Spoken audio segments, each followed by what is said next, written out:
read them all at least once. I didn't linger on a lot of them. I'd say not today. I haven't read them. All right, we're gonna get started as people start filing in.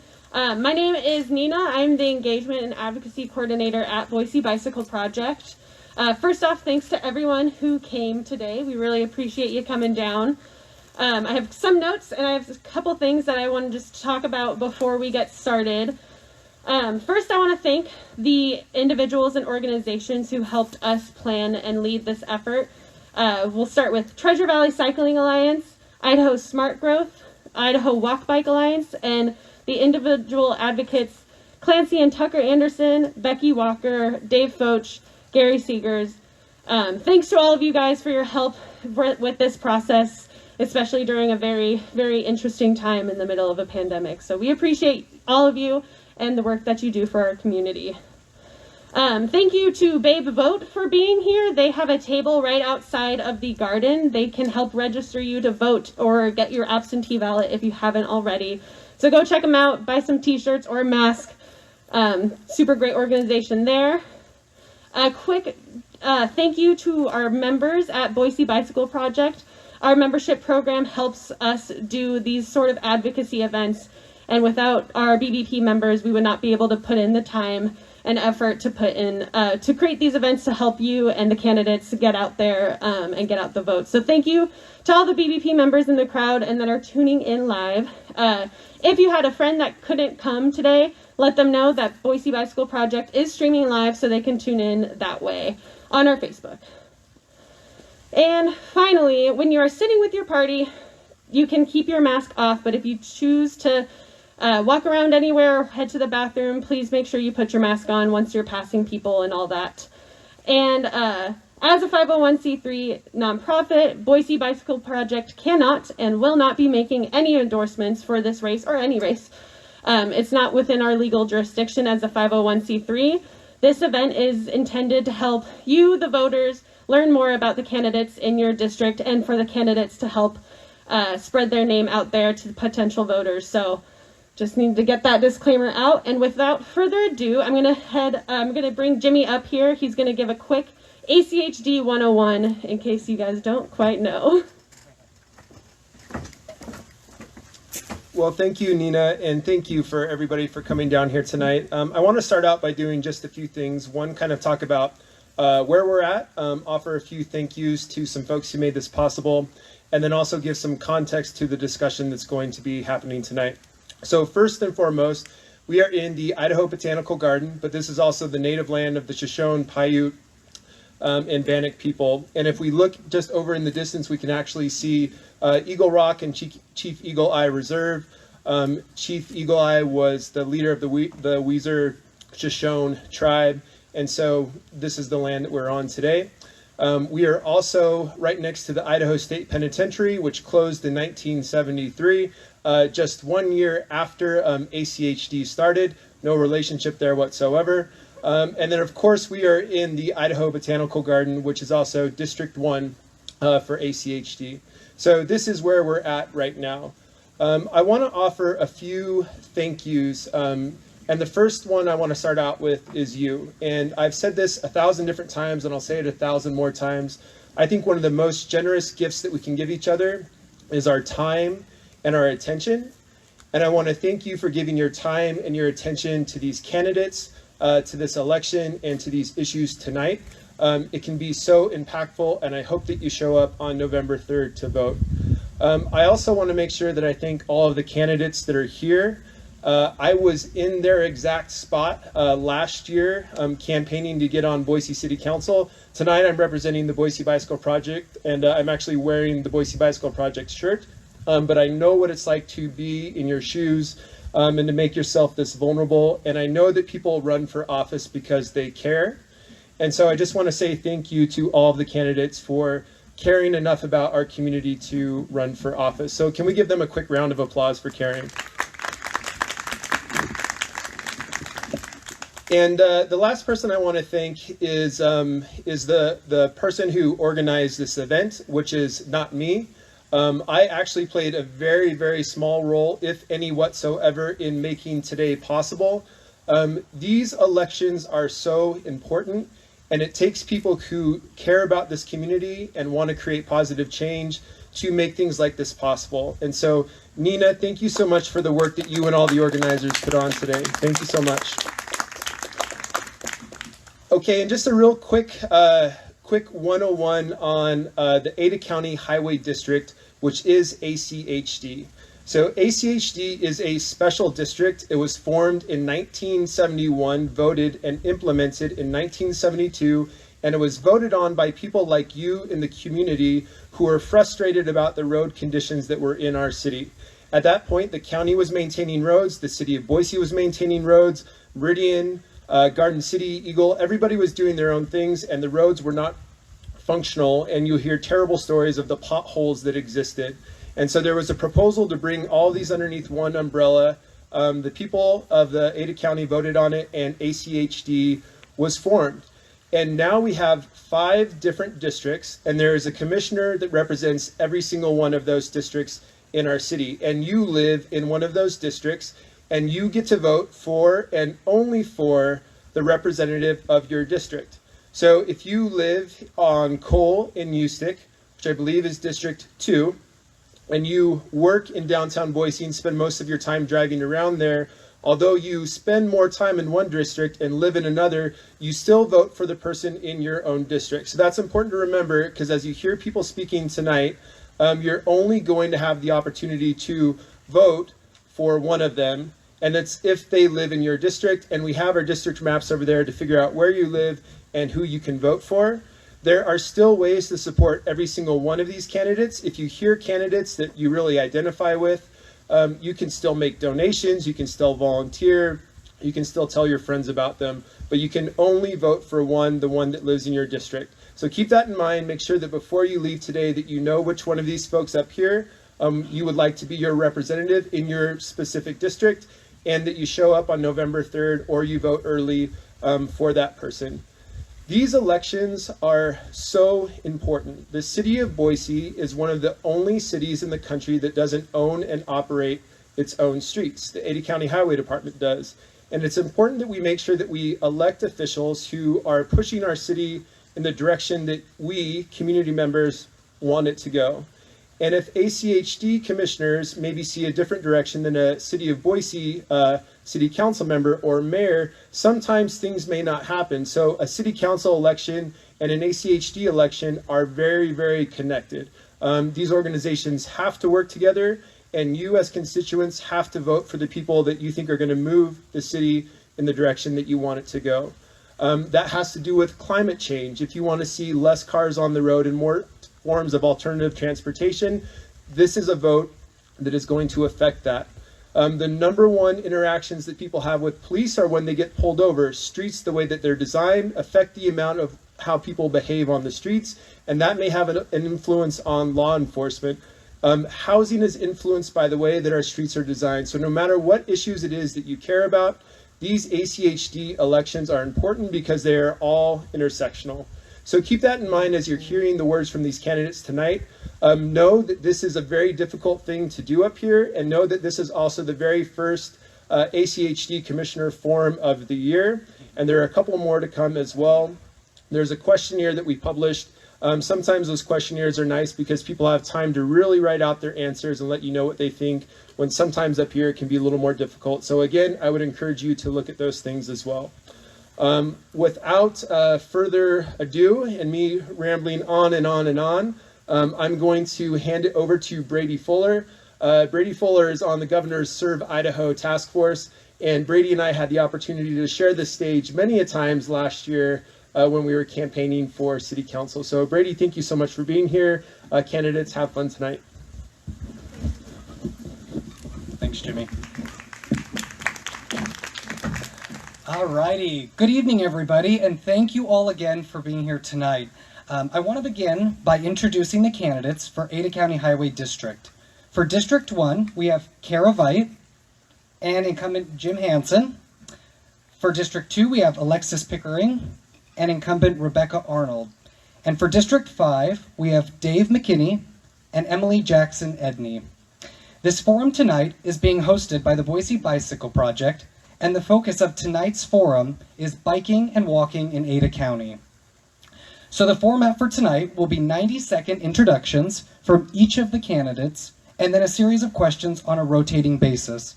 Every candidate will answer every question, and to keep things fair, we will start each new question with a different district. Each candidate will have 1.5 minutes to respond to each of the questions, and tonight we have Lisa, who is a BBP volunteer, keeping track of the time for us. They will hold up a 10-second warning sign, and then a final sign when the time is up. We are also live streaming tonight's forum, so please make sure to speak into the microphone so those at home can hear. We will then wrap up the evening with 90-second closing statements from each of the candidates. So for now, we will start with our opening statements, starting with District 1, and we'll start with Kara. You have 90 seconds for your opening statement.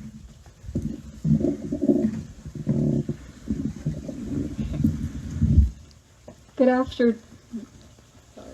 afternoon.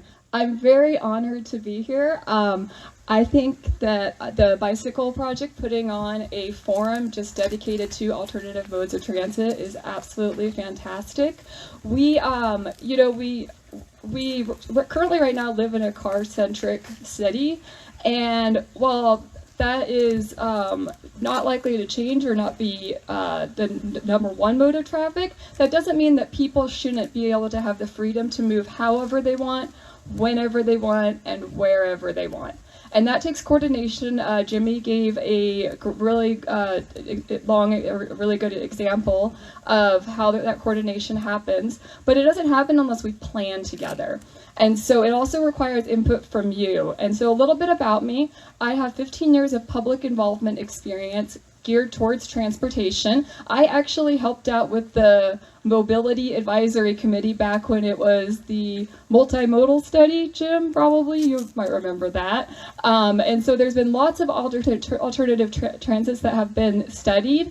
I also was an integral part of the community advisory process that got the downtown Main Street station located in that. That was a public-private partnership, and I think that that's something we could talk about more. But basically, the reason I am running for ACHD is because I love people, I love transportation, and I love policy, and I really hope that I can count on your vote on November. Thank you.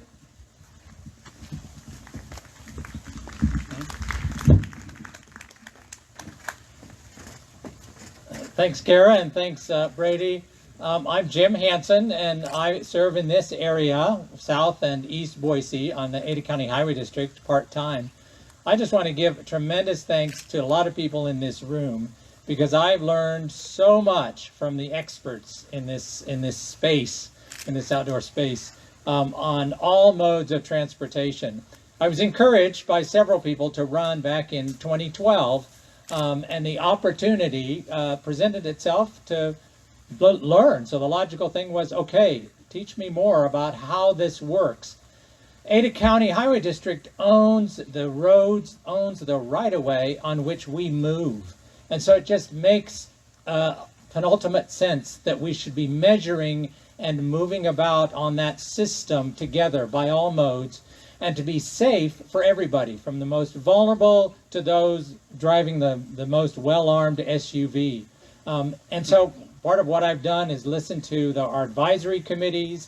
I've worked closely with some national experts who've sent information, connected with Strong Towns America, and learned a tremendous amount, and then tried to bring that into the agency to think about how our policies either promote or maybe need to be changed in order to promote those sorts of things. So it's a long, wonderful learning experience, and I've enjoyed and continue to enjoy working for you and getting to know, what makes our neighborhoods tick, because really that's where it begins and it ends with our neighborhoods. Thank you.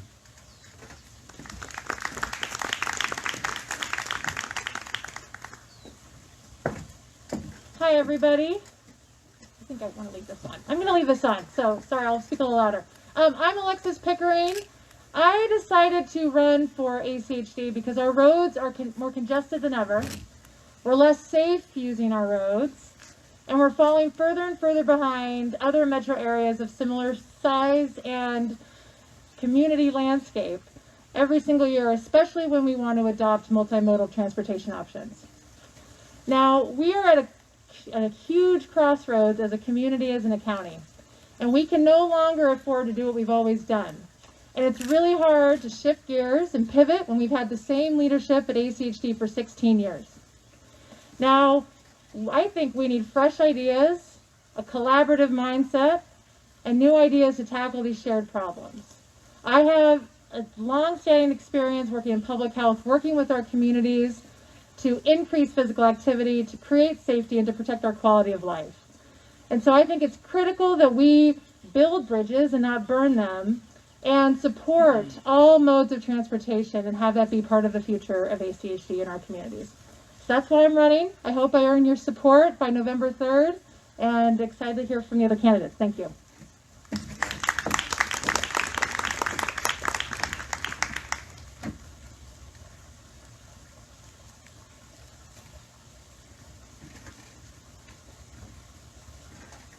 Good afternoon. Thank you for being here. I'm Rebecca Arnold, and I'm not going to take a lot of time to talk about myself. I'd like to invite you to go to my website, www.arnoldforachd.com. I do want to hit a couple of highlights, though. I'm an attorney. I'm a former CPA. I have more than 3 decades of experience in accounting, budgeting, business, real estate, construction, and transportation, including 16 years as an ACHD commissioner. And it has been my honor to serve you in that capacity. Whether you live in this district or in District 2, I work for you. So you can always contact me if you have questions or concerns. When I started at ACHD 16 years ago, it was a very different organization. ACHD spent about $500,000 a year on community programs, and no one really talked about safe routes to school. Those are just examples. Now, ACHD for the coming year budgeted $9.7 million for community programs, and I recently asked the Commission to pass a resolution, which it did, to add cost savings throughout the year to a fund for community programs to increase that. We also have an extensive Safe Routes to School program. So if you have questions, feel free to contact me, and thank you very much for having me tonight.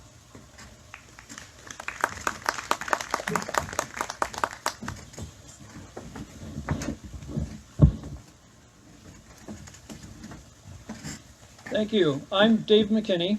By way of introduction, I'm a civil engineer by training.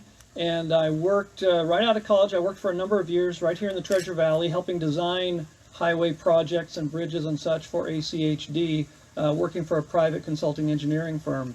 After that experience, I went to law school, and I've been practicing law since 1998. But I've maintained my involvement with community planning and traffic matters. Right now, I serve on the Meridian Transportation Commission, where we routinely work closely with ACHD in setting priorities. What projects need to be done? What things need to get the importance of the commission and of our votes? I've also been a planning and zoning commissioner. That was for the city of West Jordan, Utah, for about 6 years. So I'm familiar with the process of planning, designing, and building roads, and planning communities, and doing all of the things that are integral to what ACHD does. I believe I have the vision and the understanding of all of the parameters involved to take the broad view and to understand what is the balance between building roads, building bike paths, transit versus open space and pedestrian walkways. I have the background that gives me that insight that can help me to see the projects that need to be done and to see the way forward. And I hope you'll support me this year. Thank you.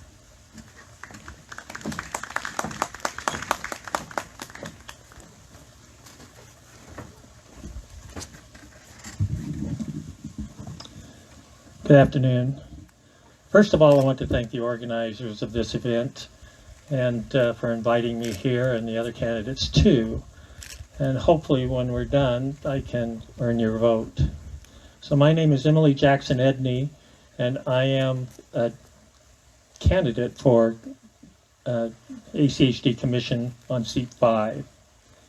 So I care about this community and the cities and the county where I grew up my entire life.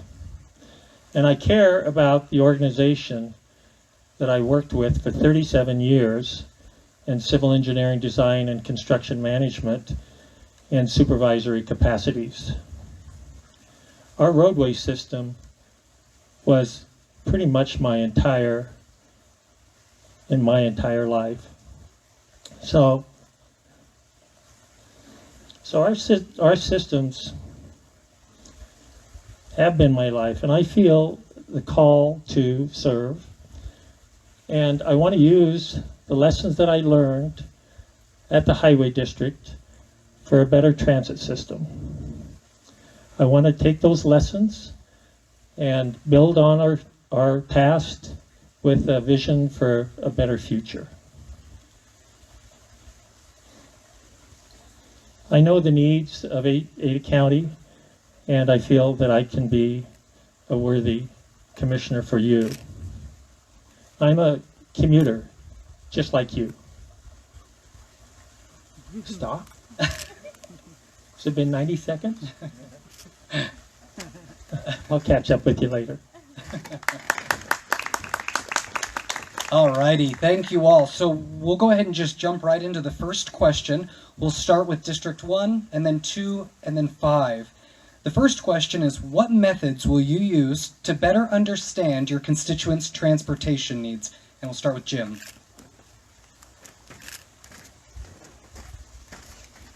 Well, the methods that I would use are the ones I have been using, which is talking to you. When I arrived at the Ada County Commission, I realized we had advisory committees, citizens advisory committees. People, some of you have served on those. In fact, Alexis was chairing of one of them, who dedicate their time for free, their talent, their expertise, their networks, to teach us about how the decisions we make affect real people, whether it's biking, walking, construction. And so I attended them and learned tremendously, not just, what they voted on, what they recommended, but the debates that occurred as they discussed things. One enlightening example was the Bicycle Advisory Committee was moving to just update the bike master plan, and it was those leaders who felt empowered. No, wait a minute, we don't want to just update it. We need a completely different vision. Would you start over? And the agency said, yes, let's do this over again. They stepped back, and we have a much, much better bike master plan than we ever would have. I've learned so much from that process. The other source of information is the neighborhoods. You got to talk to people in the neighborhoods where things are really happening. We get responses from people saying we need speed calming, traffic calming here and there. You got to go talk to people to understand how those dynamics actually work on the street, and then figure out whether there's policies that interfere with them. And unless you do that, you don't really understand how it works. But thank you, Brady. Thanks.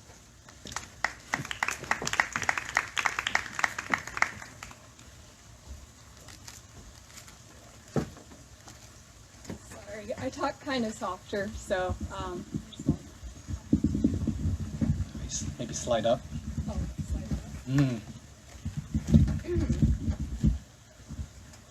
So I have sat in on some of the bicycle and pedestrian advisory group committees, and one thing that I find is that lacking in the committees is that they're not being involved at the right times and the right places. And so we have great committees with committed members, but they are not being left in the process. I was in a committee meeting for the integrated 5-year work plan, and the bicyclist, every single thing that ACHD said, oh, sorry, too long, too late. So you needed to be involved in the right-of-way process. You should have been involved then. You should have been involved then. And while that's true, they could be more, a little bit more flexible. What we need to start doing is inviting having the bicyclists and the pedestrian group members into the projects from the life, because you guys, this is engineering, but projects go through conception. They go through conception, then they go through preliminary design, then they go through right-of-way, and then they go through final engineering. And if you're not involved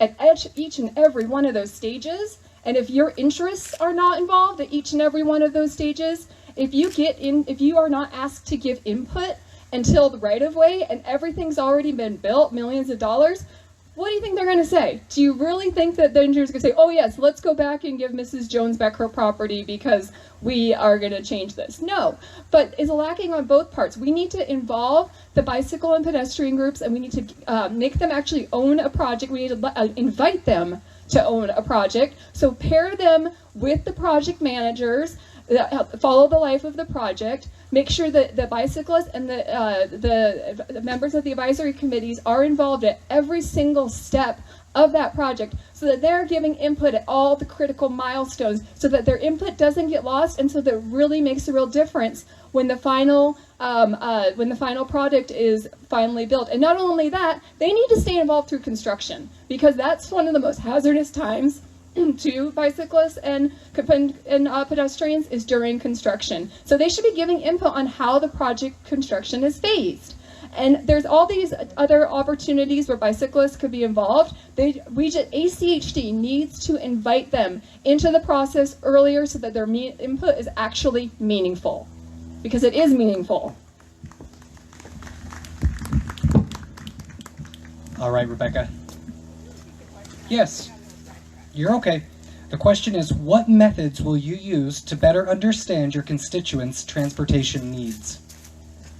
Thank you. Yes. Actually, there are a number of methods that the district uses. We have a pretty good model for public input. We try to obtain public input early and often during projects. And I rely on that input in my decision-making process. I also connect with the community through talking with people, through contacts with neighborhood associations. I also, I think I'm the only elected official in the Valley that publishes my personal cell phone number. And people think I'm crazy, but I do that because I'm a public servant. I work for you. If you want to talk with me, it should be easy to get in touch with me. You shouldn't have to call the district and jump through hoops in order to talk with me. So I publish my cell phone number, I answer questions, I take text messages, phone calls, however you want to communicate with me. I also, oh, sorry, a little frog in my throat. I also try to get out in all parts of the county, because just because I live in one district and I'm elected in one district doesn't mean I don't work for people in other parts of the county. So pick up the phone, call me. I'm here for you. Thank you.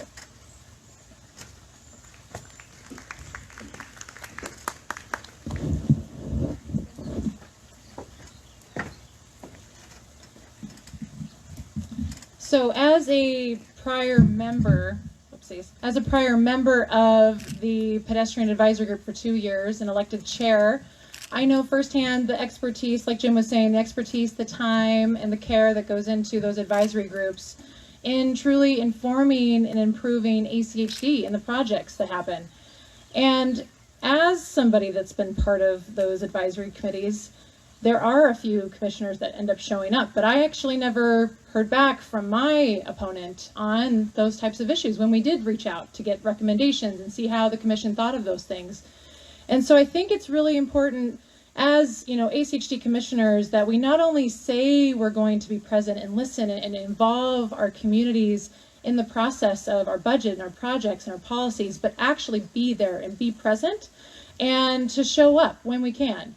I know everybody is super busy, but I think actions speak louder than words. And that means really listening and coming in with a good approach and being open-minded. And this is something that I do in public health all the time. You can't, ram a particular agenda down people's throats and expect that solutions would be had down the line. We have to come with open minds and be willing to listen and learn from each other. And I think that's an approach that would apply to the advisory committees, the neighborhood associations, and regular folks all together. Thank you. Brady, I feel the need to correct something. My opponent has never contacted me, not when she served on the advisory committee and not during the campaign. So I didn't fail to respond to her. Okay, we'll continue with Emily.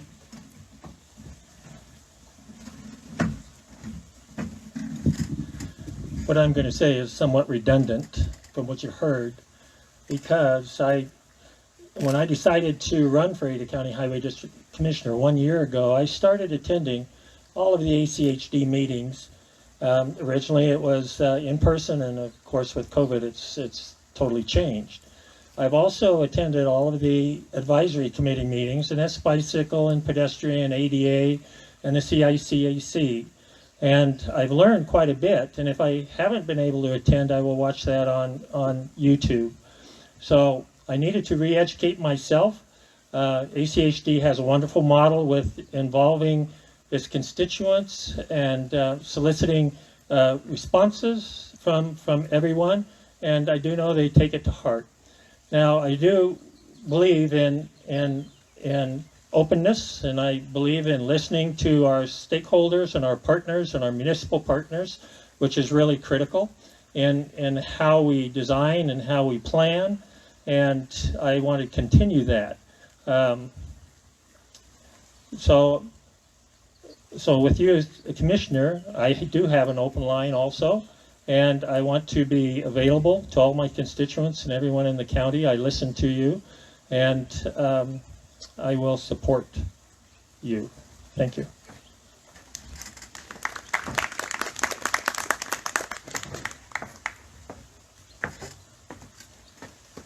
You know, I think the comments that have been made about listening to the public and listening to constituents, those, of course, that's number one. Number two, though, something that hasn't been mentioned is I'm an engineer at heart, and when it comes to solving problems, the first thing we need to do is get hard information, because perceptions, individual perceptions, can sometimes get skewed. All of us have that because we're human. As an ACHD commissioner, the first step to knowing what people need is to see what people are doing. That involves counting cars, counting bicycles, counting pedestrians. How bad is the traffic in this place? How bad is the need for pedestrian and bicycle facilities here? These things can be measured. No one's bothered to mention that.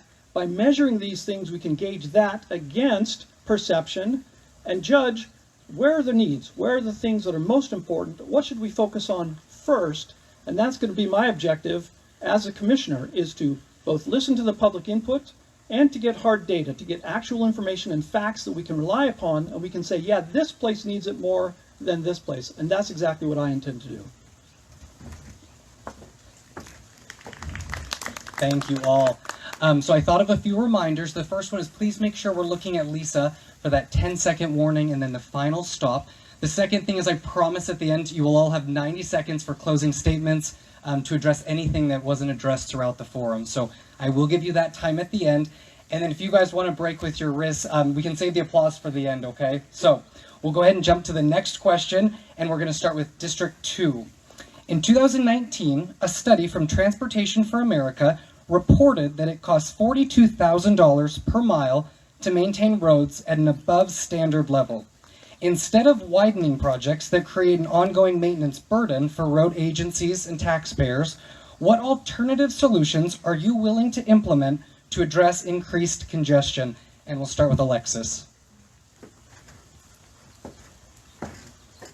Well, that's such a good question. I would say, you know, we can't widen our roads through our, especially through our neighborhoods, and at the expense of, you know, decreasing the safety of walkability and bikeability. And to truly increase capacity and to make us more financially sustainable, we have to get serious about making it easy and safe for people to walk and bike, and to support our mass transit system. So, I mean, that's really, truly just doing what we can to make it more efficient for VRT to use the infrastructure that ACHD builds and provides, working with our regional partners too, Compass, Canyon County, so we can move people more efficiently as they come in and out of Ada County. You know, partnering and really ramping up our Safe Routes to School program, you know, really making sure that we're taking advantage of the roads that we do have and making them safe for all users. And using, you know, whether that's protected bike lanes, buffered bike lanes, you name it, if it's warranted with the speed and the volume of the traffic, we need to make it happen.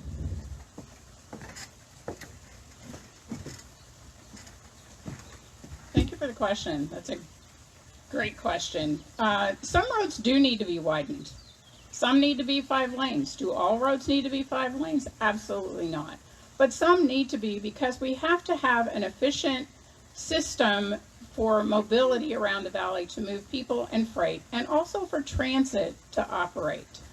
One of the things that we do is we work with VRT to incorporate the things that VRT needs into the system to enable them to operate more efficiently. Bus stops, we've talked about bus pull-out lanes and whether or not that's their preference. So we do work with VRT to try to enhance the facilities and encourage VRT to use that system. ACHD cannot, however, fund the transit system. I know there are people who would like to see that done, but legally it cannot be done because of the restrictions on ACHD's funds. That's why we work with VRT. We actually have a commissioner who serves on the VRT board. We have an extensive Safe Routes to School program. We've been working with the school districts to have them identify what routes they prefer for kids to walk and bike to school. We then work with the city and with the school districts to prioritize those routes. We go in, we add bike lanes where we can, we fill in gaps in sidewalks, and it looks like I'm out of time, so thank you.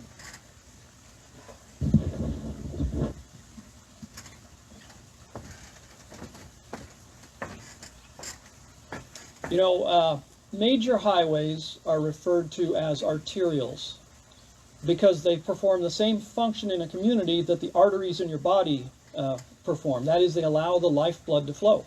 And if the blood can't flow, the body can't thrive. The same is true with our communities. If the roads cause delay and disruption to the community, that has a cost. I think we've all recognized during this COVID pandemic that all sorts of restrictions on activity have a cost. Restrictions in the roads have a cost too. In some cases, there's no alternative but to widen roads. That is the best thing to do. In other cases, there are alternatives. That's why serving on ACHD Commission requires taking a view of the whole picture, a balanced view, not just a bias in favor of one particular mode or another, but looking at what modes are appropriate and what approaches are appropriate for a given location. For example, in Ada County, we have hundreds of miles of 2-lane country roads that have no greater capacity now than they had 100 years ago. The trouble is, the demand on those roads far exceeds what it was when they were built and when they were designed. We've got to solve that problem. Likewise, we've got other aspects of our system that need to work together. They're not necessarily going to be the same solutions in downtown Boise as in other parts of the county.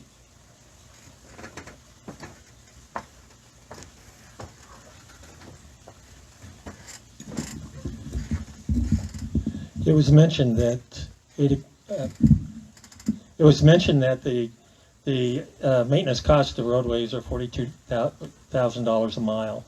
And I kind of dispute that because I think Ada County Highway District does a marvelous job with their maintenance of our infrastructure. And I think they actually probably spend more on that. And it's not just as simple as sweeping and chip seals and pothole patching. It's providing a system that's going to meet its life serviceability. And I think ACHD does a marvelous job at that and should continue. As far as congestion goes, that is something we all have to deal with on a daily basis. And certainly growth is one of the things that we have to deal with. And funding all of our transportation infrastructure is one of the difficult things we do. Congestion is going to happen, and we can mitigate that congestion by taking a look at walkable communities and biking communities and really investing in those programs to get people out of their cars. We want to make it safe for people, and we want to make it enjoyable for people who use those facilities. And public transit, we need to support public transit, maybe not monetarily, but certainly in their efforts. And if we can get 50 people on a bus, that's 50 people out of the cars. It'll reduce our congestion. Thank you.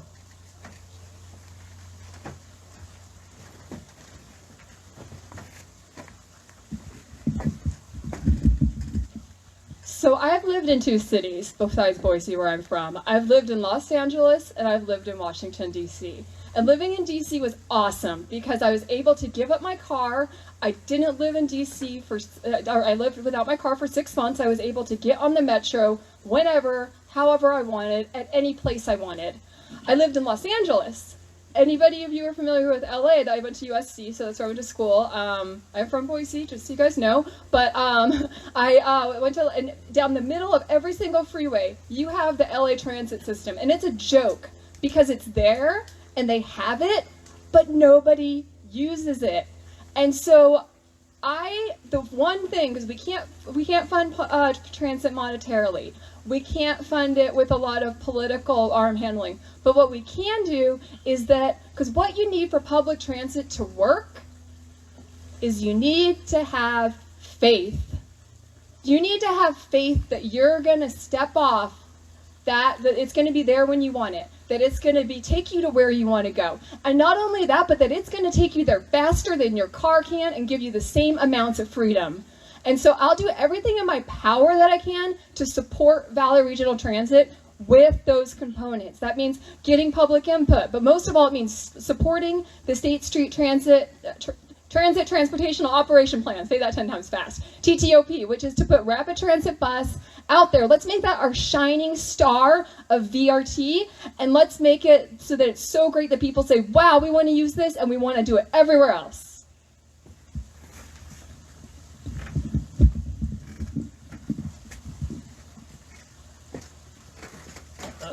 Thanks, Brady, for raising the Transportation for America study. I read that study. In fact, I blogged about it on the Facebook page because, in fact, it does talk about this notion that data, if you're only measuring the movement of cars, every road is going to need to be widened.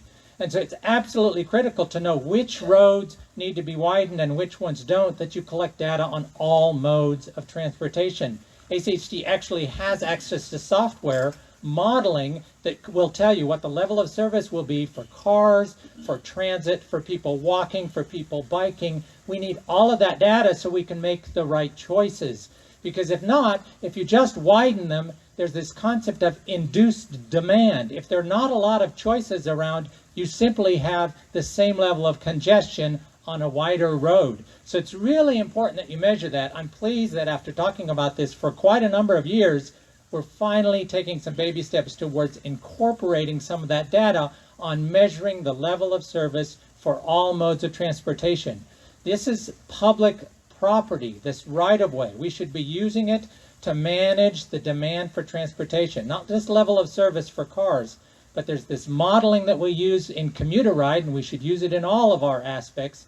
Travel demand management. Let's manage our right-of-way so that we can maximize the use of that right-of-way without expanding it and allowing people to move about as much as they can in an urban area. Thanks.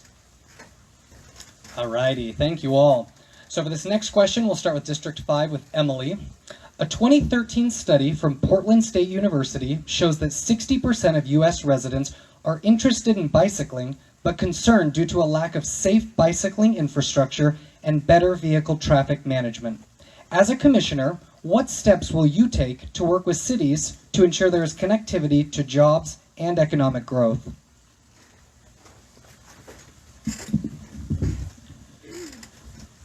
Mobility, connectivity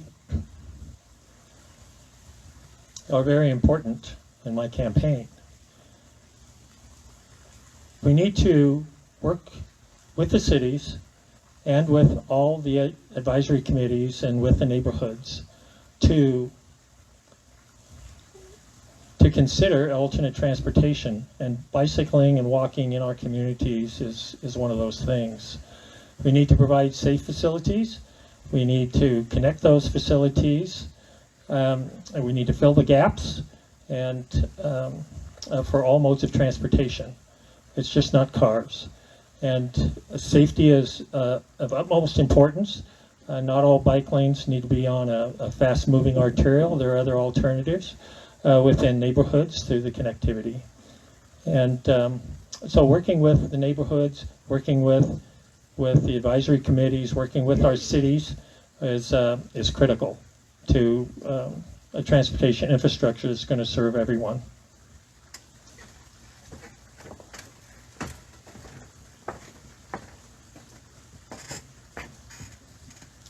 You know, ACHD has one challenge it faces in that ACHD has no jurisdiction over land use decisions. Those things are entirely up to the county and city planning and zoning commissions and so on. As a result, communities are built the way the cities approve them and the way the developers want to build them.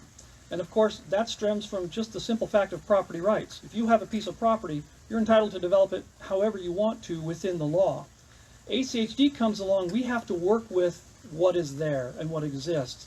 And the reality is that most of this state is built in a very spread out way. We have suburban neighborhoods, we have shopping and jobs and so on that for the most part are spread out. Now, that's not as true in downtown Boise as it is in the rest of the county where I live, in District 5. Things are spread out and the majority of people don't have a really practical option to bike to work or to shopping or to other avenues. Now, ACHD has for many years been making bike lanes a standard part of its roadway improvement projects. That is a good thing and that should continue. Maybe we should do it a little differently, for example, with separated bike lanes, with multi-use pathways and so on. These can interconnect better than they do, and I'm all in favor of that. And I'm glad to see more use of the bike lanes. But we have to recognize that social change can't be engineered through highway policy. We have to look at what the people are doing and build for what the people can and will use. All right, Jim, you're up next. I am. Ready.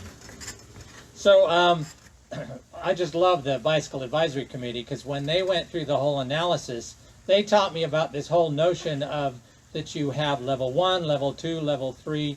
They don't function if you have the inappropriate bike facility on certain roadways. The other is that so you can spend millions of dollars building a wonderful system, but if there's critical gaps, people won't use it.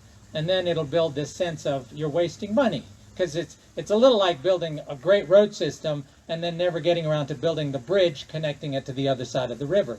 So it's absolutely critical. And those are the hard parts, because typically those are to get people across, walking or biking, across some of those arterials.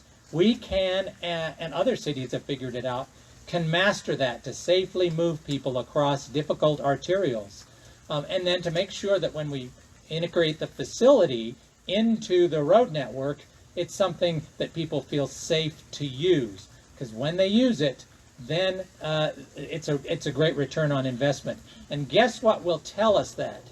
This modeling called level of service for bicycles, pedestrians, and transit use. So I'm glad we're going to move in that so we have the tools to be able to say, this is what this design should be.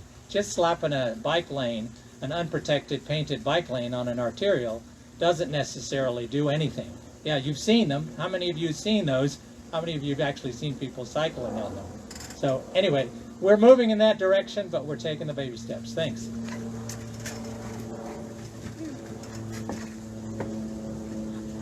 I absolutely agree. We are taking baby steps. And I don't know if you guys are familiar with compass data, but by 2040, mind you, that's not very long, we are expected to have 1 million people in this valley.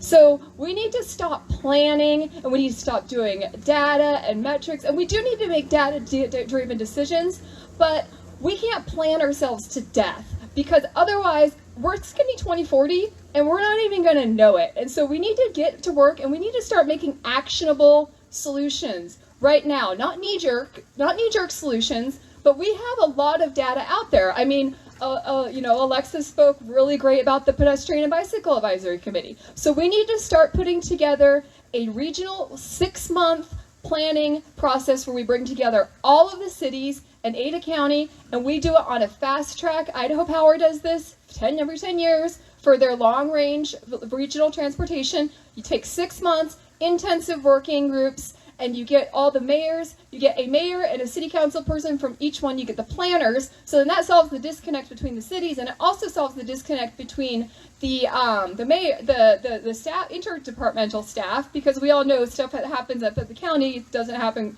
That doesn't quite just with what's going on below. So we do 6-month intensive planning workshop. We bring out the key concerns, and then that information we start thinking about integrating it into local comprehensive plans.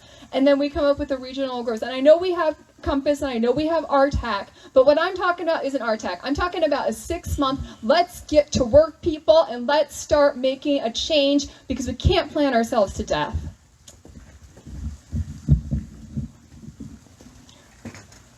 All right, you're up, Rebecca. Okay. Thought we were going that side than this side. No. Okay, thank you. So what are we doing about all modes of transportation? In every single project we do, we look at every mode of transportation. We look at the needs of every mode. We have to comply with the Americans with Disabilities Act. We incorporate bike lanes, and we incorporate lanes that are adequate for vehicles as well. We also have implemented a low-stress bicycle network because it's much safer, especially for younger users like children, to use streets that are not as heavily traveled by vehicles. So we have a low-stress bicycle network that we are working on and working to complete. Another aspect of multimodal transportation and alternatives to cars, Meridian is working on pathways along rail lines. There are a lot of hurdles to get through on that, but it's something that the city of Meridian has undertaken, and ACHD is cooperatively working along that line. I've had conversations with the mayor of Boise about urban pathways, and it's not something that ACHD can fund, but I can certainly volunteer my time to try to make those urban pathways happen. And we're talking about pathways along canals. So that's another area where we can have safer walking and biking facilities that are not on high capacity vehicle roadways. Are you restating the question, the end of it? Yes, yeah. A 2013 study from Portland State University shows that 60% of U.S. residents are interested in bicycling, but concerned due to a lack of safe bicycling infrastructure and better vehicle traffic management. As a commissioner, what steps will you take to work with cities to ensure there is connectivity to jobs and economic growth? So that's another very good question. And I also, some of you might be surprised to find out, I actually was a member of Compass's active transportation work group. I was a member of their rail and trail work group representing public health. And, you know, I've been an active member in trying to push those conversations forward and make them a reality.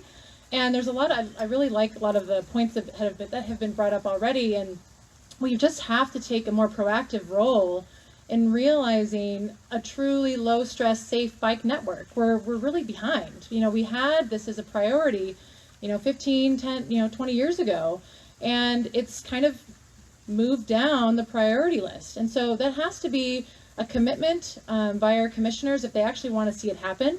I actually was, initially part of the Canals Connect Communities group, and fiercely supportive of that work too. I've seen how it works in other states, supporting equestrians and pedestrians as well as bicyclists. So we really have to look at our infrastructure and the assets that we have, whether that's the rail corridor, our canals, to use what we have and make it work for people. And I think, in Meridian, I've talked to all of the mayors and several city council members in each city within my district. And, they all want a little bit of different things, but I'm willing to work with them to make sure that whether it's a multi-use pathway, whether it's protected bike lanes, or it's just filling in sidewalk gaps, that we make that happen. Perfect. All right, thank you all. Thank you all. For this next question, we'll start with District 1. Can I ask a question? Do you have that same data for Boise? How many people feel safe bicycling in Ada County? Or could you find that information and send it out to the group? I will work on that, yes. All right, so this next question, we're actually going to start with you. So the Federal Highway Administration cites local option tax as an increasingly popular source for funding public transportation projects in cities. What role do you see ACHD having in working with stakeholders to create more funding sources from the state for mobility options, such as a local option tax? So we've been singing the local option tax for many years now, and the legislature doesn't seem to be hearing our tune. And so I think what we need to do for transportation, actually what I know, because we're facing a revenue shortfall, is that we need to get creative. I went on Google and I researched for a whole day innovative financing mechanisms for transportation. There's the things that they're doing all around the country. There's an infrastructure bank, which is a little bit complex, but not really. It's just imagine that if you put all your tax money and you put it into an investment fund and you earn money on that interest, and then it stretched it further, hey, guess what? Your tax money is earning interest, and then your jurisdictions are able to pull it out and do streamlined projects. There's more information about it. I put it in the questionnaire. There's also TIFIA loans. There's Transportation, Innovation, and Finance and Infrastructure loans, which is part of Obama's FAST Act that is still going in. I think it comes up for renewal this year. And so they'll reward us and help give us grants, like non-payable grants, if we integrate innovative solutions, which I don't think it should be innovative because it sounds commonplace enough, to put up solar panel speed limit signs on our highways. Or maybe we get creative when we look at doing, the striping that absorbs solar power. The possibilities are endless, and so I think that I'm not saying I'm anti-local option tax. I think that that's one. I think we should take to the legislature several options, and that includes an infrastructure bank, and we should take local option, and then we should also take bonding as options.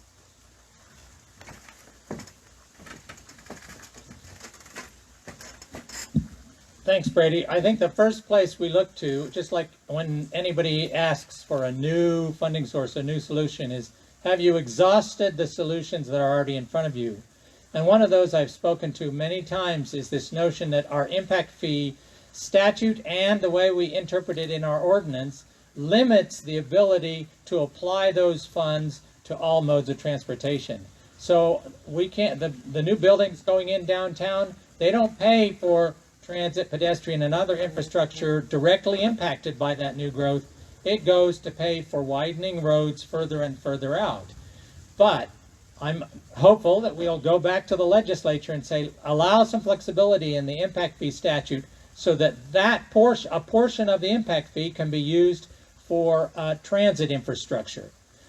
The other is that the law allowing the voters to create a transit authority was passed in 1994, and it specifically said that local funding shall come from cities, counties, and highway districts. ACHD's enabling statute was passed in the 70s. So actually the 1994 Act did update and amend, so we can use, and I think under the law, and if we need to go to the legislature to clarify that, let's go as a united force and get that. The law says we can apply some ACHD funds, especially like on State Street, to ensure that we use that to build capital projects for transit as well as for automobiles and other infrastructure. Thanks, Brady.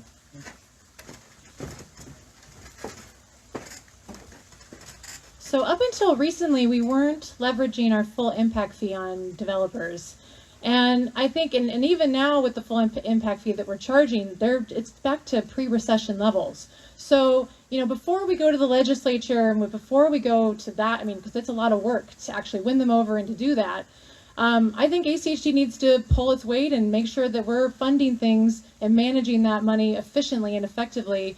And, leveraging that full impact fee is a huge part of it, but also maybe tweaking the maintenance pieces of it. Maybe we don't have an A+ on the chip sealing and pavement. Maybe we push it down to a B+ so we can actually fill in sidewalk gaps that have been, not there for 15 years. So I think it's really coming in, balancing all of the different options that we have. And then I also think a huge part of it is joining and being a proactive partner with the Coordinated Plan for Good Growth with Ada County and the cities, because that way then we all have the shared priorities, a plan for how we want to grow, and then we can build up from there and say, well, how are we going to fund it?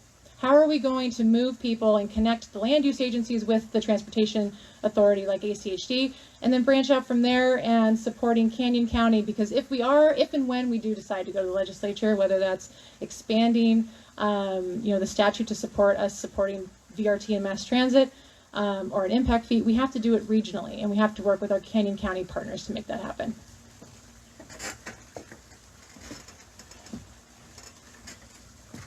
Thank you. Great question. As far as the impact fees, ACHD recently raised the impact fees by 9%. We have to balance that, though, against affordability of housing. The new impact fee for a single-family residential home is now $3,433.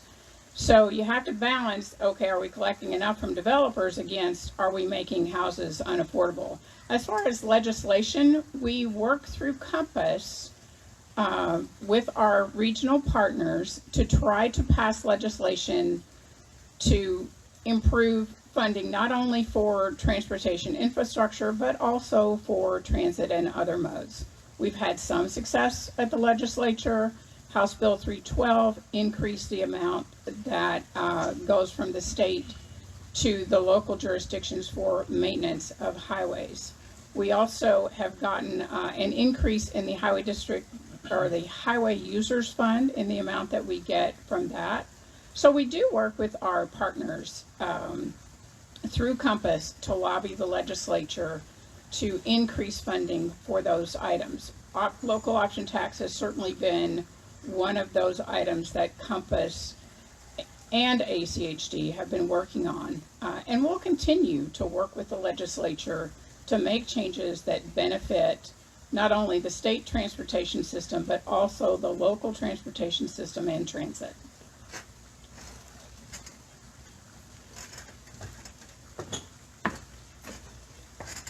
I think everyone who is familiar with what ACHD does and how it's been doing it is aware that ACHD is underfunded and has been for a long time.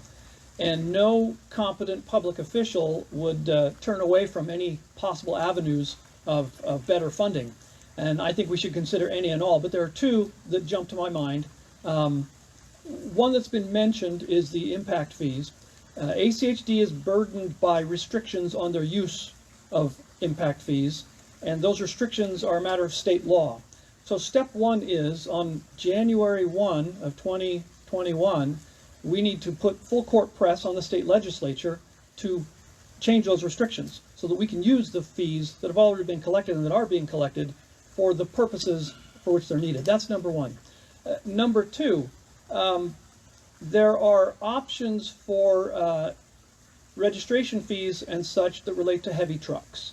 The capacity or the allowability of trucks and the allowable weight for trucks has been increased in recent years. One thing that most people don't recognize, or maybe don't have a clear understanding of, is that heavy trucks put several thousand times the wear on our roads that passenger cars do. You can build regular roads and drive cars on them until the cows come home, but a few trucks will cause a lot more impact on them.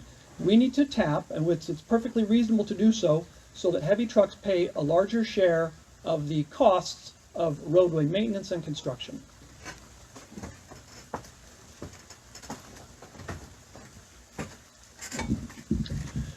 There's been a lot said by all the candidates that I agree with.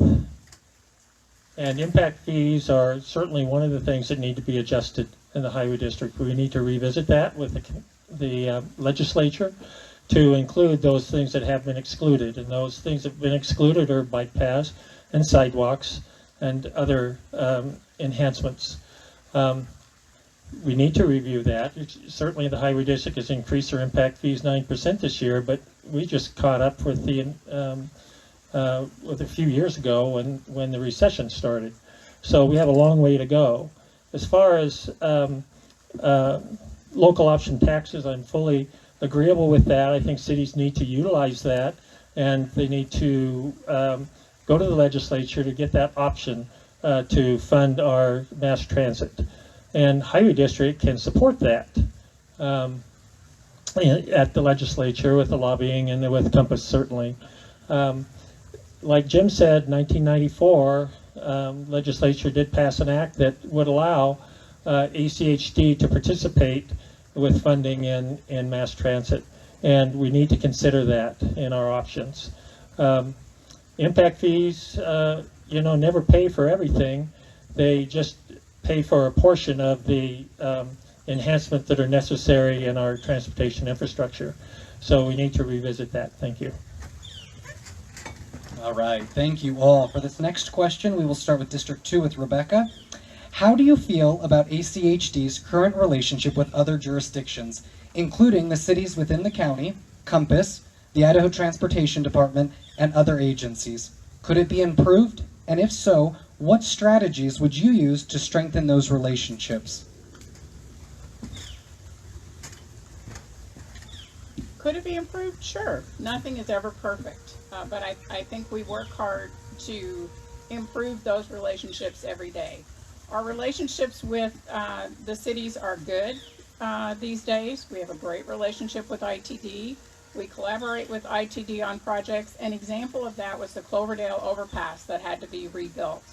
We worked with ITD and were able to complete that project as a joint project in 1 year instead of normally it would take 3. I personally talk with individual council members and mayors. I have fairly regular phone calls with Mayor McLean. We've had meetings to talk about things that are important to our constituents, and I think that relationship is going well.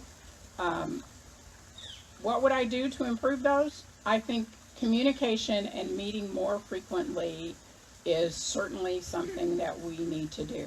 So COVID has made that difficult, but we're still committed to meeting with each of the cities quarterly, and I'm committed to having individual conversations with other elected officials to maintain those relationships. And when we have differences, and we do have political differences, the one thing we try to keep in mind is we have to find ways to work to improve the lives of our citizens, and that means working together and putting those differences aside.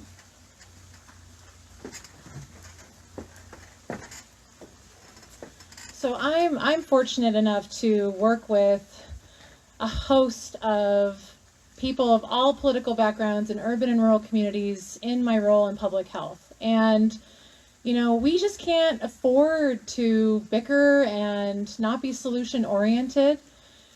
And, I've, built up a reputation of working across the aisle and really getting to the core of our complex issues. And that starts by listening and taking, again, that proactive approach to meet with those communities where they're at. And, I've done walkability workshops in Star and Mountain Home and Glens Ferry, done a ton of really great work supporting what they want in terms of moving people and protecting their quality of life. And whenever I've talked to folks in my district and on my work in public health as it relates to ACHD in Ada County, the relationship isn't great. It's, we want to do things our way. We follow the national standards, which is the basics. It's not really taking that engaging approach to say, how can we serve you rather than us doing what we want and you acquiesce. So I think it's really critical. I think ACHD is poised to be a convener of these communities and really get everybody on the same page and saying how critical transportation is to our quality of life and how it impacts all of these other things. And we need commissioners that understand how it impacts and working to improve those relationships.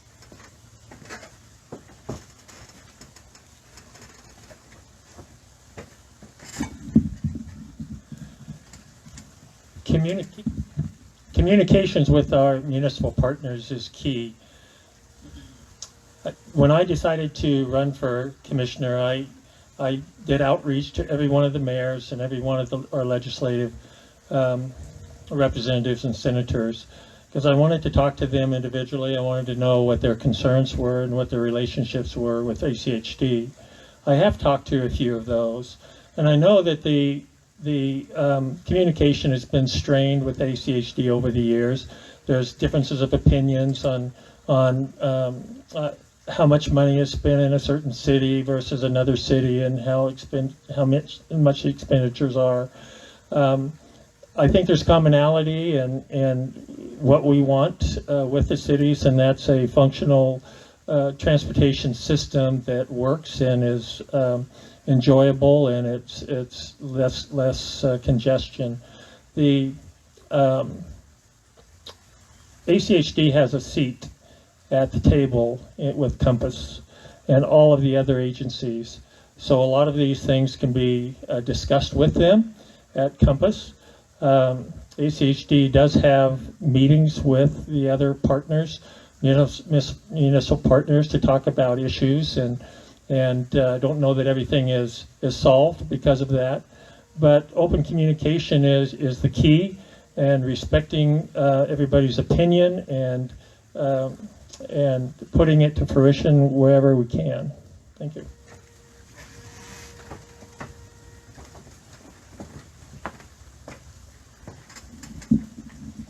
Let me talk about the relationship that I'm most familiar with. As a member of the Meridian Transportation Commission, we ordinarily have a representative from ACHD in all of our commission meetings, and that's been very helpful. And we found ACHD to be quite cooperative, generally speaking. When a resident comes with a traffic concern, we can talk to the ACHD representative and say, hey, can you do a traffic study for us on this street? Can you get some traffic numbers for us and let us know what's really happening? And they've actually been quite responsive, and they've gone ahead and done those and brought back the information to us in a timely manner that I've found.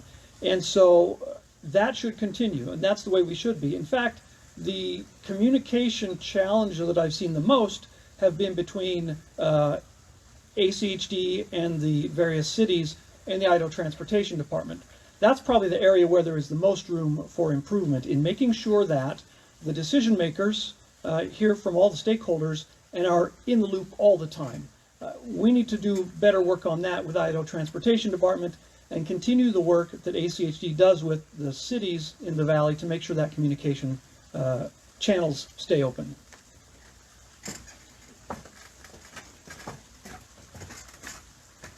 What I've discovered over time is that the source of conflict is rarely the personalities.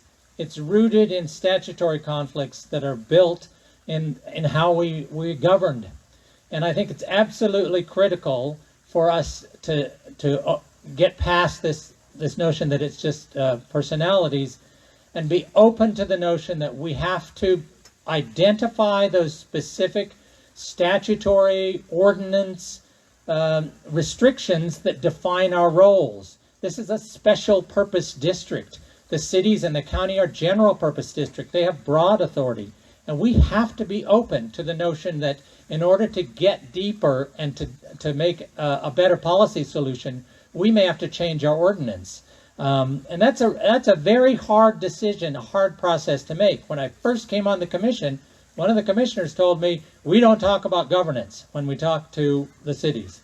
And so it's like, well, I'm sorry, I do. If I identify some of the conflict points, in fact, I can see Boise now working with the city, with ACHD on adjusting a specific planning ordinance out in Warm Springs, the Warm Springs bypass, because it was written into an ordinance to say that it has to be 5 lanes. And now everybody agrees that's not going to work. I've seen really good work going on 11th Street between ITD, CCDC, City of Boise, ACHD, Table Rock access. So those individual projects, I've seen it happen. Let's get just a little deeper and say, we're not going to be threatened. Let's deal with where are those conflict points within our enabling law, our ordinances, and let's address those.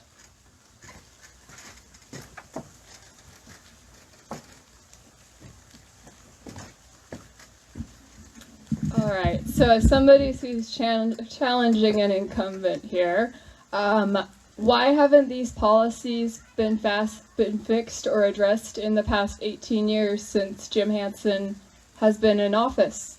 Why is it now, when he's up for re-election against he's challenged, he's run both elections unchallenged, why is it now he wants to dive into policies and ordinances?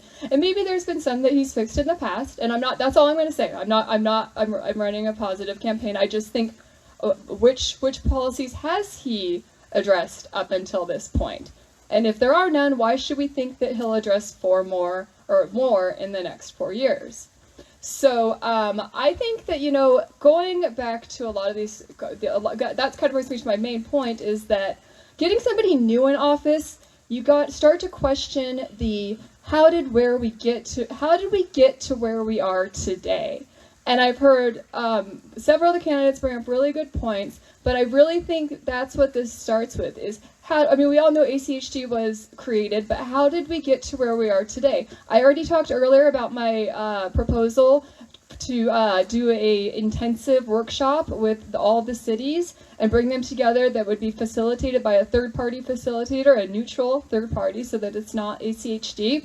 But there's also the question of money, which is another thing that I've brought up, is about innovative finance forms. And so it's all these things that we need to start thinking creatively in government, and we need to start doing it now, please. All right, thank you all. So for our next question, we'll start with District 5 with Dave. Of the following recent ACHD projects, which encompasses your views best on priorities for transportation? The Victory Cole intersection, the Chinden Boulevard widening, the 27th Street road diet, the Kootenai Bikeway, or the Fairview and Locust Grove?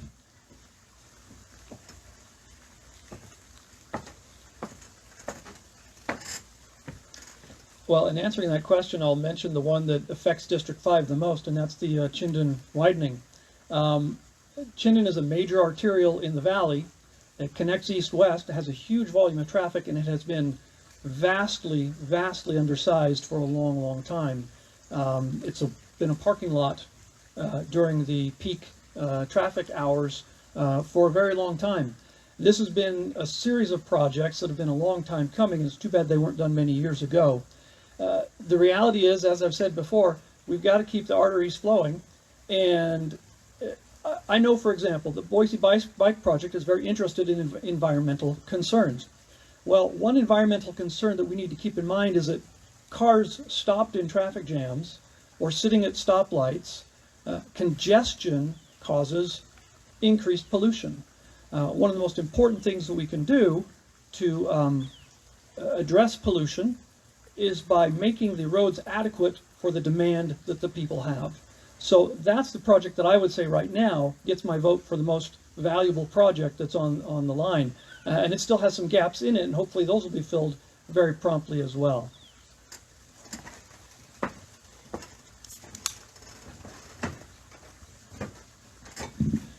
Thank you, Dave, for that, because I agree with you with regards to Chinden Boulevard. And with Chinden Boulevard is a state highway also, but Highway District does have some responsibility in that roadway. However, the roadways that were mentioned were not part of the ones that I would consider critical. And with that being said, the Fairview Avenue, Locust Grove to Eagle is a project that is critical. One of the things with that project, including the intersection, has bike paths on it, which is a travesty. It should not have a buffered bike path on it. It should have a pathway that's separated from the traffic. If people are going to use that, they want to be safe, and they want to be able to access where they need to in a pleasant manner. So Fairview Avenue at Locust Grove is a real critical, and if you've looked at the traffic out there, you'll understand that. So I don't know that I necessarily agree with the number of lanes out there. I think that we can go on a road diet, and I think some of our lanes can be reduced in size so that that asphalt can be used for different purposes. Thank you. All right, Kara. Can you list the projects again? Yep. So the projects include the Victory and Cole intersection, Chinden Boulevard widening, the 27th Street road diet, the Kootenai Bikeway, and then Fairview and Locust Grove. Well, with the preface that all of our areas of Treasure Valley each have their own unique needs, I would have to say unilaterally the Cole Victory project needs to be would be probably the most important, and not just because it handles lots of car traffic, but it's because it's going where the growth is. And so when you know where the growth is going, you want to get ahead of it. Because what we saw as an example at Eagle Road, and it wasn't ACHD, it was ITD, but we can't pass the buck to them, because Eagle Road is an example of how you don't want to grow. We can't widen ourselves out of congestion. You know, we have all these little buzz phrases that we say this, but it's absolutely true. We can't widen ourselves out of congestion. So what we need to be doing is building the infrastructure down in Gilbert, Arizona, and other cities. They have freeways and bypasses, and it's put in place before the houses are, so that then we can free up our local roads for safe bicycle and pedestrian facilities. And so we, you know, it just needs to be thought a little bit more strategically, rather than, and then we wouldn't need road diets, because we would be designing the local roads first the right time, because they would be not to serve large amounts of cars. And so I just think that we need to be thinking more south of Boise, because that's where the growth is going, and I sure as hope to God that we don't see another Eagle Road pop up out there.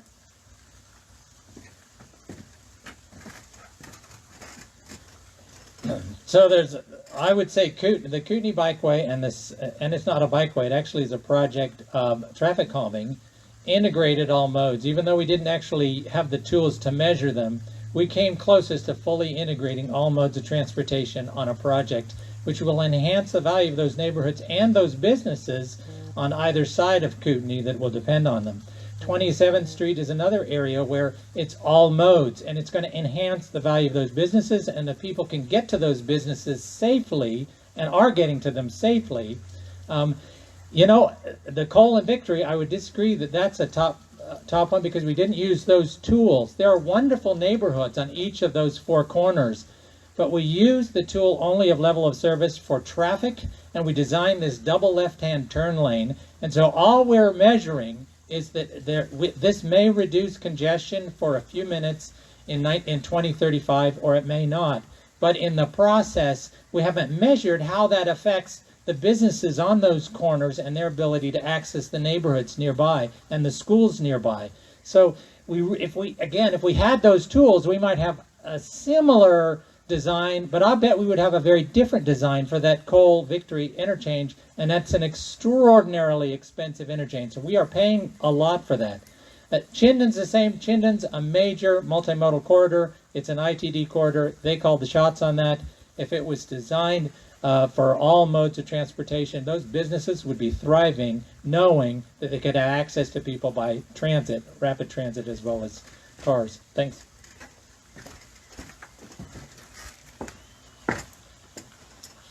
Yeah, I would say probably Kootenai Street for a couple different reasons. First of all, you know, the reason why the Kootenai project is even, you know, on the table is because the community and the neighborhood itself galvanized and did a grassroots effort to make it happen after a child almost died. And, you know, it's unfortunate that some of the ACHD commissioners kind of wait for a fatality or a near miss to happen to put in the facilities that have been needed for a really long time. And, you know, as I've been talking to my neighbors and you know, door knocking and phone banking, you know, a lot of people feel like we're building out in these places that aren't really well connected, and yet we're leaving these communities that have been around for a while without these sidewalks, without access to safe walking and safe biking. And so I think it's really critical that we really invest in supporting and leveling up those communities to make sure that they're not left behind, and they have all of the safe, you know, accessible, they have all of the access that they can have in terms of being able to walk to school, to bike to their friend's house, and to go to work. So I just have to say Kootenai. Thanks.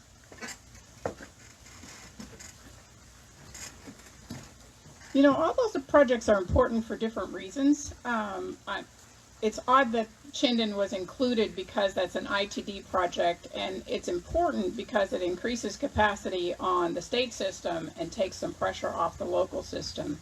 I think of the ones you named, my favorite is Kootenai, because it it takes a situation that ACHD inherited from the city of Boise back when Boise controlled the streets, where there were deficiencies for users other than cars. We see that a lot on the bench and the north end. They were built without sidewalks in some cases, or gaps in the sidewalk. They're built without proper drainage. They didn't have any bicycle facilities. So that project enables us to provide safer routes for pedestrians and bicyclists. So I'm excited about that project. Another one that you didn't name is the Cloverdale Overpass. Why do I like that project? It has wider than normal pedestrian facilities. It has bicycle lanes on both sides that are raised bicycle lanes. So there's a separation from the vehicle lanes. It also puts the cars higher, so better visibility, and they're wide enough for bicyclists to feel safe using them. So I think we need to look at more of those. All right, thank you all. So for this next question, you'll each have just 60 seconds to answer, and we will start with Jim. Recently, the commissioners have asked staff to come up with a policy for bike ped level of service for traffic and planning studies. What is your opinion on this? Well, you could just listen to our work sessions over the last 6 years or so. I've been advocating for level of service because it's in our software. It is so critical. I'm so pleased. And sometimes I feel a little like the walls of Jericho. You got to march around it for 7 years before they finally start to crumble. I think when we have those tools, it's just, again, it's the starting process. But I think there were individual staff members who said, yeah, this is good. And we started to see some reinforcement. We saw reinforcement from the bike and ped community. You all knew what you were talking about when you were asking for it. And now we're starting to see. So stay fully engaged so we can use those tools. You know, you measure the value of an agency by what it measures. And if it doesn't measure the things we do to move around besides in a car, then that's all it's valuing. And so this will demonstrate ACHD actually does really value all modes of transportation, because that's what we will measure as we design and go into all of these projects. Thank you.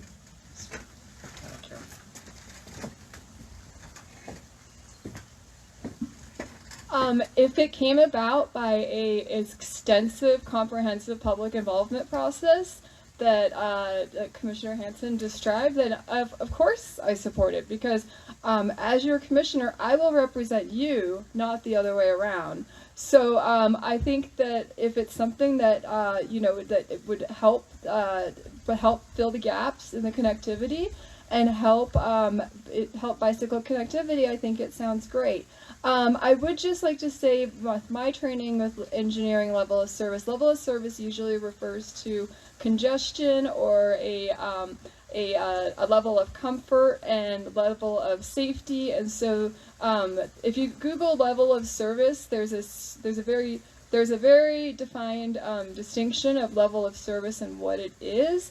And so I would hope that the same criteria that are being applied to level of service for traffic are applied to level of service for for bicyclists and pedestrians, including congestion and overabundance of pedestrians and bicyclists using those lanes.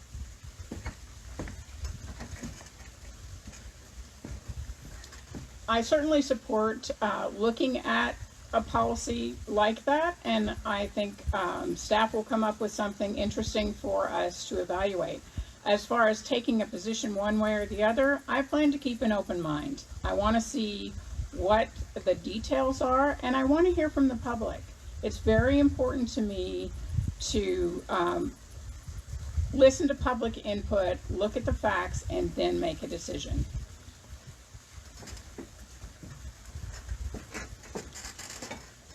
Yeah, I agree with Jim. It's really, really exciting to see that finally come into fruition. There's been several projects that I was a part of with my public health hat, advocating for shared measurement and saying, how is this going to impact bicyclists and pedestrians? So I think that's a great first step, and I think really the next thing is to actually value those how they all flesh out, and making sure that we actually design projects that protect and preserve that level of service for all users.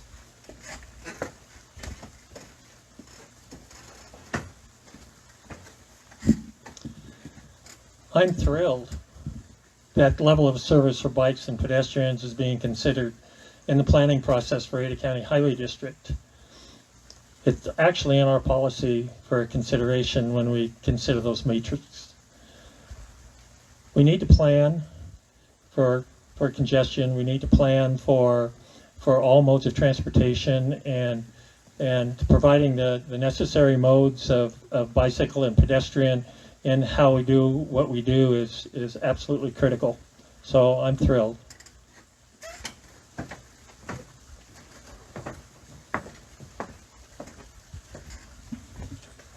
I think I've already mentioned that I'm in favor of objective criteria.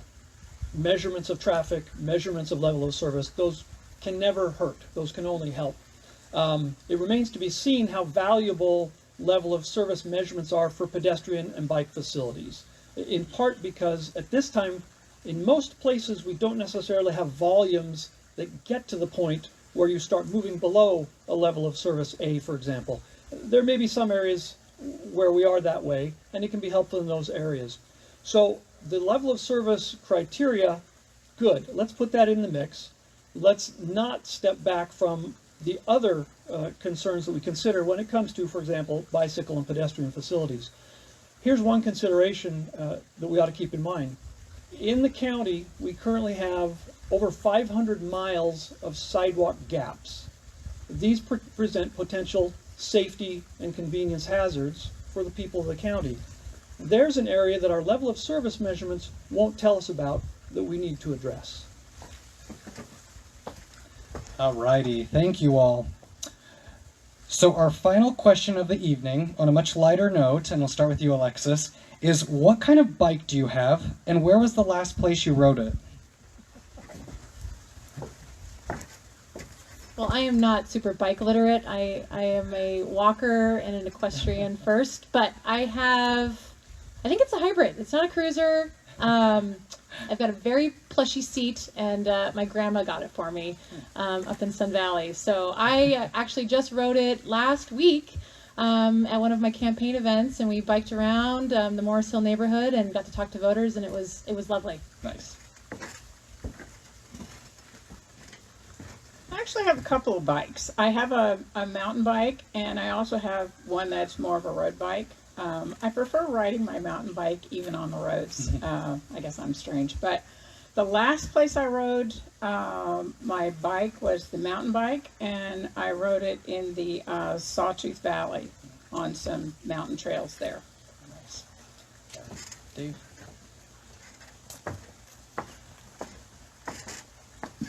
I have a rather crummy mountain bike, and the last place I rode it was around the neighborhood streets where I live.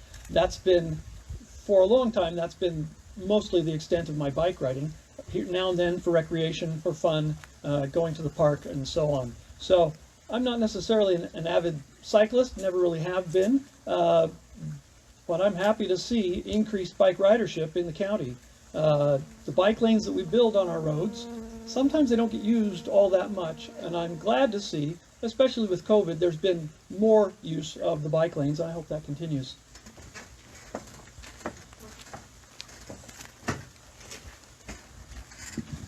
Well, I have two bikes. I have a beach cruiser with a very large basket on the front that I put my dog in. And the last time I rode that bike was from my home in the west end of Garden City to the marketplace on East 34th Street. And quite frankly, I was afraid to ride that bike on the roadway on Marigold Street, but I only used that for access to the pathway system and to get where I wanted to go, because that was where it was safe. I also have a mountain bike that I ride, typically not in the mountains, but when I want to have some speed and I want to get from point A to point B, I will use that, and I will wear my helmet when I'm riding that too, by the way. All right, Kara? I have a truck mountain bike, and it's currently somewhere between here and China because we ordered him and it was a wait list of about 400 people. And so at minimum, and so they can't tell us when we'll get it. So the last time I rode it was back in the testing when I was testing which one I got which one I wanted to buy. But it was my first real upgrade mountain bike. And so before that, Joe and I had been, my fiance over there, Joe and I had been doing weekly rides using Boise Green Bike because I think that's such a fantastic option to use, and I really hope that I really can't wait to see it come back. But also, I did grow up riding mountain bikes from the time I was in fifth grade all the way through up until high school before I got my driver's license. I would ride my mountain bikes out into all through Southeast Boise, and I really like to see the safety creations, the safety conditions that were in place back then, in place back now, so that kids those ages can feel safe riding their mountain bikes to get to and from the Green Belt. Okay, now you're going to learn that I'm both a dork and I'm cheap. So after my bike basically was ruined years ago, my sister upgraded and she gave me her mountain bike, and it was comfortable. And so I rode her mountain bike. It was my bike for years and years and years, and then I got elected to the Highway Commission, and I would go on these bike rides, and people like Deanna would say, why are you riding a mountain bike? Why don't you get a decent bike to ride around town in? And I was also just a little bit big for it. But that's all right. I'm cheap. And then we bought my son a really good road bike, and he rode it all over town. And then he went away to college. And so I said, why don't I just ride your bike? So I rode his bike all the way through college. And then he got a job in Wisconsin, and he wanted his bike. And so I am now in the market, I dare say, for a new bike.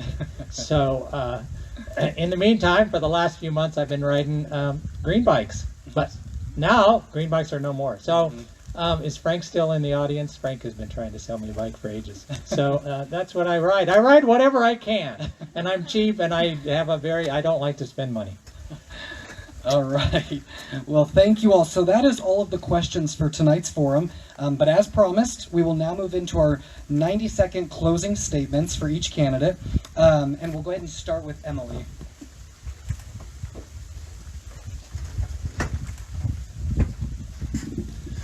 Once again, thank you so much for having this forum today.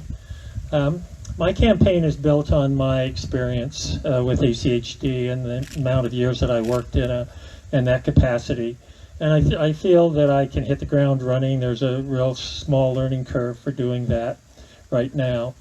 I believe in fiscal responsibility, and I think that's really important. I want to look for additional funding opportunities and in order to be able to provide the services that are necessary.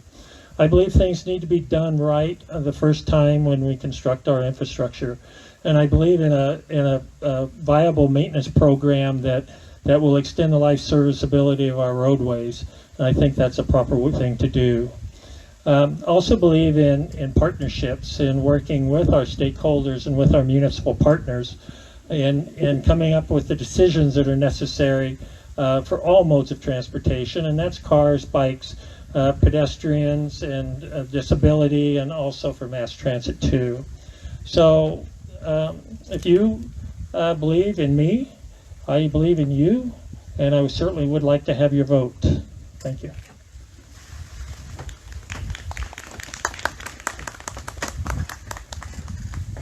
Let me also say thank you for everyone for coming tonight, and thanks to the Boise Bike Project for sponsoring this event. I believe I'm the strongest candidate for this position. I have an engineering degree, and I'm a traffic engineer. I understand traffic and highways and what's involved in planning and designing and building highways. My opponent has a lot of experience in construction management. There's nothing wrong with that. It's only a small piece of the puzzle. I believe I have a broader view, which will give me greater insight to meeting the needs of the people of ACHD, of Ada County, including my familiarity with the law. A lot of what ACHD does and many of the challenges that it faces have to do with its interface between county and state government and state and local law.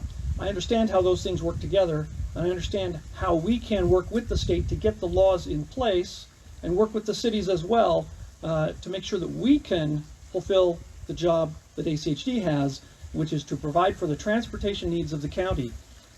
I believe my experience on the Meridian Transportation Commission, as well as my experience in planning and zoning, add to that greater breadth and depth of knowledge that will be a benefit in this position.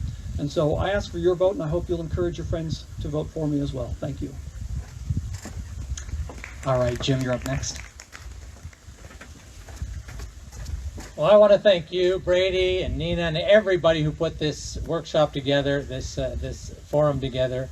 Thank the organizations. You know, they've taught me a tremendous amount, and will continue to teach me a lot.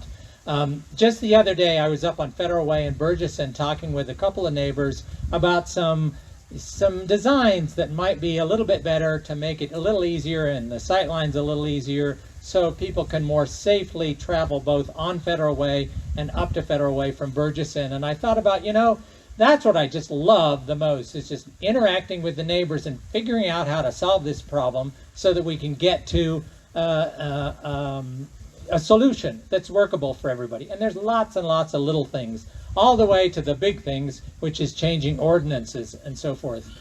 I love it. You know, my heart and soul is in the neighborhood.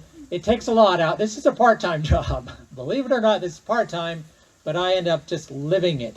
And I made the pledge, you know, 12 years is long enough. If I'm reelected, it'll be 12 years. That's a long time. I served for 3 terms in the legislature back in the 1990s, and I will have served 3 terms in the ACHD.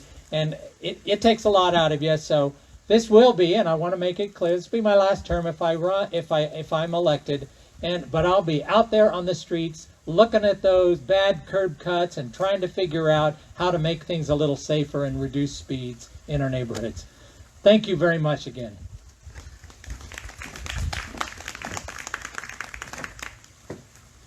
Well, I think I've obviously shown my energy over this past hour, and that I'm not anywhere close to having it start to make me tired or start to have my energy waning. In fact, I have had 15 years of transportation involvement experience, mostly in the public involvement arena ring, talking to people just like you, and not only that, but bringing together people for this. So there's a lot of differences in what people want, but I really think the end goal is the same. You know, we want different things and we want to go around different ways of doing it, but really when you break it down, it's not all that different. We just want to be safe, we want to be able to get where we want to go, and we want to have the freedom to move. And so I think we all absolutely deserve those things. Now, the means of getting there is going to require conversation, and it's going to require conflict resolution. It's going to require effective leadership, and it's going to require, being able to not burn bridges with other commissioners. It's going to require being very listening, and then also responding and being flexible. And it's going to require consensus building. And so I ask for your vote because I am a known consensus builder. I will bring effective leadership. I'll bring new ideas like the ones that I've talked about tonight. And all of that, I'll ask you to what you think about these ideas so that you can give me your input back, because there's a lot of work to be done in Ada County, and I am more than ready to go start doing it with you. Thanks. Rebecca, you're up next. Thank you again for hosting this forum. COVID has certainly made it harder for us to interconnect, so I'm excited that we were able to be out tonight and have a forum. I would encourage you to take a hard look at the education and experience levels between my opponent and me. My full resume is readily available. It's on my website. I'm optimistic about the future. I think we have some great initiatives going. The low stress bicycle network, I'm excited to keep that moving along and hopefully complete it within the next few years. Our Safe Routes to School program is going well. We've eliminated some bottlenecks on key arterial roadways to keep people and freight moving across the valley. So I'm optimistic about the future, and I would appreciate your vote on November 3rd. If you have questions, I'm always accessible because I work for you. So feel free to call me, text me, or email me anytime. Thank you.